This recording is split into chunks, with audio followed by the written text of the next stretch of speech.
Hello everyone and welcome to a new edition of Today's Youth, and today we will be talking about youth conferences and their impact on youth, not only in Egypt but also around the world. We're going to be talking about the positive impact of youth gatherings in general. And on this issue, we're glad to be joined here at the studio by Ms. Ghadir Mohammed Eshami, Lecturer of Politics and Diplomacy. Thank you very much for joining us, Ghadir. You're welcome, thank you. Ghadir, I would like you to start by telling me more about your education, your studies, and your major field of study.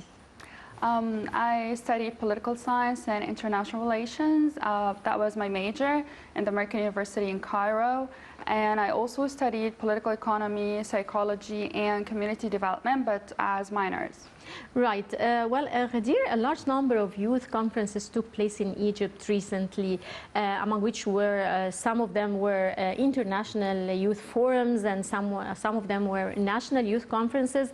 One of them was the African Youth Platform, Arab and African Youth Platform, that gathered the youth from Arab and African countries at the same time in Aswan. So we had really a successful experience when it comes to youth conferences. So tell me your opinion about the positive impact of youth conferences on youth. It's definitely a very important move that Egypt has been actually taking towards youth development, because, you know, youth empowerment is a very important case, not only in Egypt, but also in the whole world. Especially, we're talking about developing countries. So definitely, youth empowerment is something that we need to work on, especially in Egypt, because, you know, youth are the builders of the future. And definitely, the state has to serve them in order for them to serve it back. And also, the youth is actually the majority of population here in Egypt. I'm talking about the age of 17 to 30. Right. So, yeah, you know, at the age of 17, the citizen maybe starts to, let me say, formulate their position in their society, and they start pursuing their studies, their career path. And so they need to be ready to be exposed to the society and maybe hit by it, because it's definitely a new experience that has new struggles and everything. And so we have to work as a state on the self-actualization for these youth, in order for them to know their worth, to know their role, and the importance of their valid and effective activity in the society. Right. Ghadir, how do you see the keenness of President Abdel Fattah ElSissi on meeting with the youth and having a continuous dialogue with them? It's actually a very smart move, let me say, of him. And I think he is the first president of Egypt ever to pay this great attention to the youth, because he actually knows that we need to recruit the youth in this country. We need to efficiently put each and every one of them in their right place, because now we're living, you know, in this big openness we witness today. So each and every one has new ideas, has new thoughts, and this will definitely be effective in development. Mm-hmm. So I believe he's actually directing the whole country, not just the government, towards youth development, and he's paying attention also to this thing internationally, not just locally. Mm-hmm. Right. Well, youth conferences are a perfect opportunity for youth to meet together to discuss their future and issues of mutual concern. How do you see this? For myself, I believe it's a very great experience. It's definitely indescribable, because, for example, talking about the World Youth Forum that happened in Sharm el-Sheikh, it was something universal. So you get to meet people from everywhere, all over the world. Also, talking about the Arab African platform that was held in Aswan, it gives you a chance to connect to people from the Arab region and also from Africa, which is our continent. And we definitely have a couple of very important and common challenges that we need to work together in order to solve. And talking about Egypt, I myself attended a couple of such conferences, and they were amazing for me because, you know, I get to meet people from Upper Egypt, from Noba, from Aswan, from Red Sea, and also Bedouins from Sinai. So I get to learn about these people. Like, what do they do? What do they dream of? And definitely we need to talk together in order for me to get educated about these areas, because, you know, we're living in Cairo, we don't get a chance to frequently visit there, and even if you visit, you don't get to go into like villages or into like people like locally and speak to them, know their problems. So we definitely need this, because other than the problems, the unified ones that we have all over the nation, there will be always some problems that are you know, specified and special to certain areas and certain minorities that we can never neglect. Right. Well, Ghadir, we're going to go to this short break and we'll be right back for you to tell us about your experience more in details with youth conferences.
Welcome back, Ghadir. You told me you attended some of the youth conferences that were held here in Egypt. Would you tell me more about your experience, and specifically with the African Summer School? This experience was definitely very rich for me, and it was so much fun and very informative, because I got to live with African people from 23 countries for around 10 days, like from morning to midnight even. We used to attend lectures together, to study together, to go for also field trips together. We also got guests and speakers from like everywhere in this country. Like every day we used to have around 5 speakers discussing a lot of topics that related to, you know, education, to development, to politics, diplomacy, health. We actually covered everything during this you know, conference, and it was very important because they didn't only speak about Egypt, but rather about the whole continent. because, as I mentioned, we had a high number. We were around 100 African persons. The majority were from Egypt, but we had a very big number from South Sudan, from North Sudan, from Nigeria, from Kenya, from Somalia, Eritrea, everywhere. So it was very, very great experience for all of us, because we got to know even about societal problems that we would never know until we go there and we go in villages. So it was very rich for all of us, definitely. Right. Well, elaborating more on your experience with African youth, as you know, Aswan was declared as the capital of African youth. So how do you see the importance of this and its impact on future relations with African youth? Definitely, announcing Aswan as the capital of the youth is a very intelligent move that was definitely initiated by President Abdel ElSissi. As I mentioned, I think he's the first president ever to pay attention to the youth. And this came in parallel with the fact that Egypt now held the presidency of the African Union. Definitely. So definitely everyone now is putting Egypt under the scope in order for them to see how will Egypt, help the continent in general. And Africa is a young continent, and youth are, again, the majority of the population. So in order for us to solve the unlimited number of problems we have in Africa, we definitely need to focus on the youth, on their education, on their also communication, because, away in this continent, there are governments that, I wouldn't say like boycotting each other, but they don't have this proper method of communication, which will enable them to come together in order to help in the developmental agenda President Abdel ElSissi has put in the African Union. Right. Do you think that youth are now more concerned with the national issues here in Egypt than before? Yes, I think so. I would date this back to the revolution of 2011, because personally speaking, that was my first time I dig deep in politics, because I started looking at Egypt as a state rather than of my hometown, or rather than of being just a nation. So it was a great time for me to dig deep in the field. And I think everyone else started, also digging deep and going further in politics, knowing their rights, knowing their duties, and getting educated, not just by education, but also by reading, by newspapers, by media, by social media, and so on.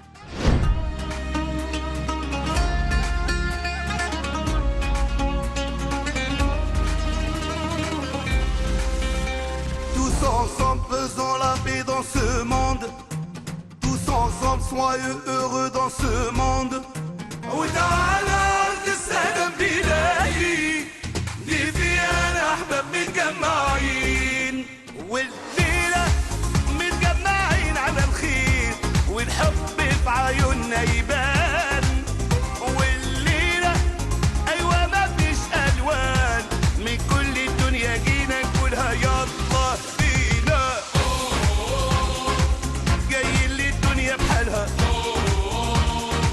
وشباب الدنيا مالها الفرحة دي هنكملها أيامنا جاية لنا نستنى ليه جايين للدنيا بحالها وشباب الدنيا مالها الفرحة دي هنكملها أيامنا جاية لنا نستنى ليه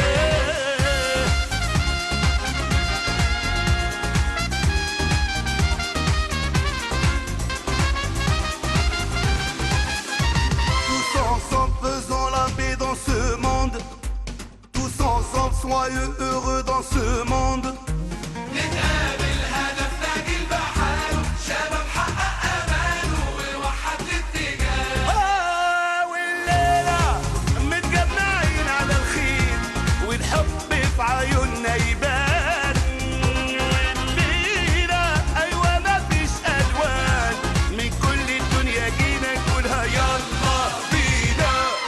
Right, Ghadir, we cannot talk about youth and not focus on women, and of course the development that took place with regards to women recently, and specifically in Egypt.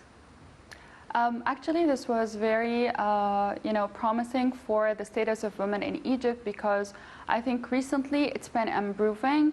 And specifically talking about the, the political field, like now we have, as women, higher representation in the parliament. Definitely. And this was a great move, because this is the case in Europe, and this is also the case in a couple of successful experiences we witnessed also in Africa. So this high representation was definitely pushing for all women to pursue more their political participation in the Egyptian society. We can see also a large number of women taking the post of ministers here in Egypt. Yes, exactly. I was just about to mention unprecedented. this. Yes, like we have Minister Rania Mashat and Dr. Sahar Nasr. Definitely, they're doing a great job, and they are directly or indirectly actually encouraging all women all over Egypt in order to pursue their career and be successful in both areas, like whether you're in home or whether you're in your ministry. Right. How do you see the role of the government in supporting youth in Egypt? Again, under the instructions of President Abdel ElSissi, the government has been recently focusing on the youth, definitely, and in a variety of means, like whether we're talking about education, whether of sports. Dr. Ashraf Subhi also is doing a great job in sports regards to the youth, and also in investment generally and in development, like trying to build mega projects just for the youth, for them to live there, like to reside in these compounds, for them to work. So this is definitely a great, a method of thinking about the development process. And again, something I would definitely shed the light on is the way that the government tends to harmonize the African youth with the Egyptian youth, because we actually have been missing this even in our education curriculum. Like if you spot someone African in the street, you would definitely think that they are Sudanese, but that's because you don't know that we have 55 African states all over the continent. So we definitely need to get proper education about them, about their people, their cultures, and everything, in order for us to cooperate together and be able to solve our problems. Right. Ghadir, what message is Egypt sending to the whole world through holding its youth conferences regularly here in Egypt? I think that Egypt is being, doing a great job in the terms of youth development, whether it's internationally, like we mentioned, the World Youth Forum, actually, that was very successful, and it was really evident, and everyone all over the world talked about the success that Egypt actually made in organizing such a great and mega conference. Egypt is definitely qualified to be a great developer, and we're trying, although we have, I know, a long and hard road for us to reach the level of development that we really need and that would get us, satisfied, but we definitely can't go this way without developed, educated, and intellectual youth. And this will definitely happen by providing the youth with experiences and with communication and proper education, and definitely dialogue. Because, when you break the ice between the government, the president, and the people, that will definitely be helpful, because we will reach the optimal developmental results. Right. Well, with all the development that we are passing through, as Egypt is passing through a very strong development phase, with all the mega projects and intellectual development also, and the open dialogue also, as you said, between the government and the youth, how do you see the future to the Egyptian youth? It's a very big question, but I'm very optimistic, because, I have my friends. I know these people. They are willing to do like unimaginable things for the continent in general, like Africa, and for Egypt as a country. Now we became more aware, we became, more active, and now we have like unlimited chances in order for us to participate. Everyone participates on their own. Everyone can put their touch and put their expertise in their proper field. And that's why I said President Abdel Fattah ElSissi always wants to recruit the youth very efficiently, everyone in their place, in order for us to be able to develop the country really well. Like each one has something to do. If they do their job well, then definitely we're reaching somewhere that's really, really good. Right. A large number also of not only youth conferences, but development programs to the youth, like the PLP or the Presidential Leadership Program. Yeah. How do you see the significance of these programs in developing the leadership skills of the youth? We definitely really like such programs in order for us to get ready and be able to get exposed to the Egyptian government and the Egyptian society, because such programs like PLP, they prepare their students not just by education but also by skills that you need when you go also internationally, not just nationally. Because when you're in school or when you are in university, you still have your limited community, but when you go further and you go broader, then definitely you will get new experiences and you will learn lots of things that you never even know they exist. And so you will widen your knowledge. You'll be able more to dig deep in the society in general, and eventually you will help in the developmental process that's intended. Right. Ghadir, what message would you like to send to the youth from your place here? I would send to them and to myself also. I think we should be very optimistic because Egypt is promising, the continent is promising. Africa has always been the richest continent of all. So there are chances and there are opportunities for investment, for work, for education, for anything you want. Also, even speaking about health care and medical care, it's actually developing.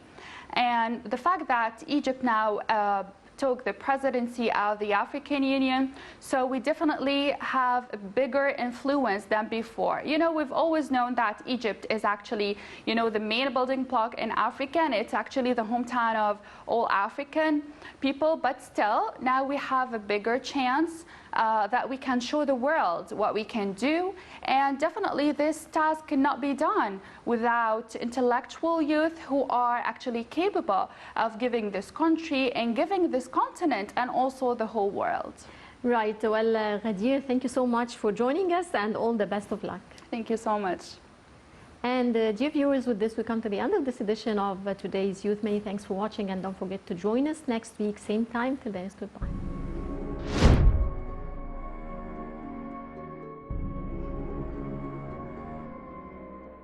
Hard things are put on our way, not to stop us, but to call out our courage and strength. الحياة أغلى من إني أضيع منها لحظة يأس أو إحباط. عايز أشارك وعايز أدي للناس أمل. Yassine El-Zoghbi, a true story of Egyptian success. A young teenager determined to redefine disability. انت نموذج يبين ان الاعاقه في المخ في الفكر. انت نموذج لي انا شخصيا. Touring across the country, delivering youth voice around Egypt at the 4th National Youth Conference.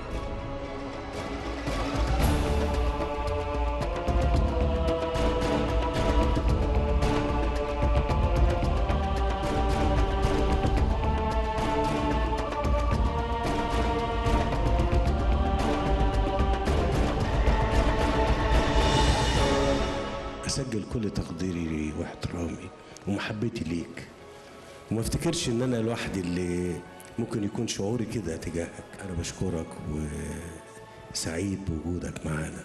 Yassine El-Zoghbi sends a message. It's not our disabilities, it's our abilities that count.